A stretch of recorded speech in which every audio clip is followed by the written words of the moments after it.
Bonjour à tous et bienvenue. Aujourd'hui, on va s'intéresser à des figures vraiment inspirantes de l'histoire, des personnes exceptionnelles, les compagnons du prophète Mohammed.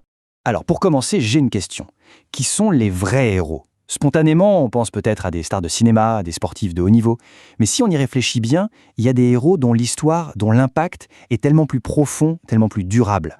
Eh bien, aujourd'hui, on va parler des héros de l'islam, les Sahaba, qu'on appelle aussi les compagnons. Mais qui sont-ils exactement? Ce sont ces hommes et ces femmes vraiment exceptionnels qui ont eu cette chance incroyable de vivre aux côtés du prophète Mohammed, que la paix et les bénédictions soient sur lui. Ils ont cru en son message et l'ont soutenu avec une loyauté sans faille. Et attention, ce n'est pas juste un titre honorifique, c'est le prophète lui-même qui a mis en lumière leur statut complètement unique. Il a dit « Les meilleures personnes sont celles de mon siècle ». Ça nous montre à quel point cette génération était, spéciale, vraiment bénie. Alors rentrons dans le vif du sujet pour découvrir qui ils étaient. On va commencer avec un groupe très spécial, les 10 promis au paradis. Imaginez, le prophète leur a annoncé cette bonne nouvelle de leur vivant. Le premier de cette liste, c'est Abou Bakr. On le surnomme As-Siddiq, le véridique. Et vous savez pourquoi? Parce qu'au moment où le prophète lui a parlé de son message, il a cru. Tout de suite, sans l'ombre d'une hésitation. Sa foi était juste, pure et totale. Après lui, il y a Omar ibn al-Khattab. Sa conversion, ça a été un véritable tournant. Ça a donné une force, une assurance incroyable à la communauté musulmane qui débutait à peine. Il était réputé pour sa justice, sa capacité à distinguer le vrai du faux.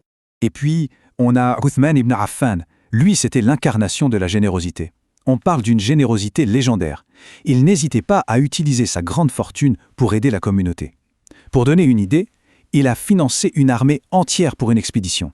Mais son plus grand héritage, celui qui nous touche encore tous aujourd'hui, c'est que c'est lui, durant son califat, qui a supervisé le rassemblement de toutes les pages du Coran en un seul livre, le livre que l'on tient entre nos mains. C'est un cadeau absolument inestimable pour toutes les générations à venir. Maintenant, il ne faut surtout pas croire que la grandeur était une affaire d'homme ou d'âge. Pas du tout. L'islam a été bâti par tout le monde, femmes, hommes, jeunes, moins jeunes. Il suffit de penser à Khadija, le premier soutien du prophète, son pilier dans les moments les plus durs. Ou à Aïcha, cette immense savante qui nous a transmis tellement de choses sur la vie du prophète. Il y a aussi Fatima, un véritable modèle de piété et de patience. Et les jeunes alors? On a Oussama ibn Zayd, qui est devenu commandant d'armée à seulement 18 ans. Et bien sûr, Ali ibn Abi Talib, le tout premier jeune à croire, connu pour son courage et sa sagesse. Non, vraiment, leur contribution a été essentielle.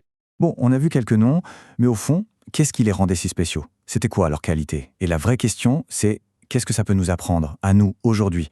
Leur vertu, ce n'était pas juste des mots, c'était du concret. Prenez la sincérité d'Abou Bakr. Sa foi inébranlable guidait chacune de ses actions, ou la générosité d'un compagnon comme Talha, qui donnait sans compter pour le bien de tous. Et cette fraternité, la fraternité des Ansar à Médine, c'est quelque chose d'incroyable. Ils ont accueilli les émigrés de la Mecque comme leurs propres frères, en partageant absolument tout. Et en voyant ça, on ne peut que se poser la question. Parmi toutes ces qualités, laquelle nous parle le plus aujourd'hui? Laquelle est-ce qu'on a le plus besoin de développer dans nos vies? Mais leur rôle ne s'est pas limité à être des exemples, pas du tout. Ils ont aussi été les gardiens du message. C'est grâce à eux que cet héritage nous est parvenu, intact. Et comment ont-ils fait? Leur mission s'est déroulée en plusieurs étapes cruciales. D'abord, ils ont mémorisé le Coran dans leur cœur. Ensuite, ils l'ont compilé en un livre.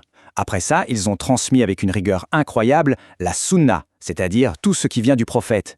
Et pour finir, ils sont partis aux 4 coins du monde pour enseigner cet islam authentique.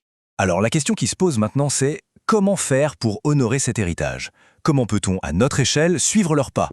Il y a 4 choses, simples mais très fortes, qu'on peut faire. D'abord, étudier leur vie, pour vraiment comprendre qui ils étaient. Ensuite, les aimer. Cet amour découle de l'amour pour le prophète. Troisièmement, essayer d'imiter leur caractère exceptionnel, leur courage, leur dévotion.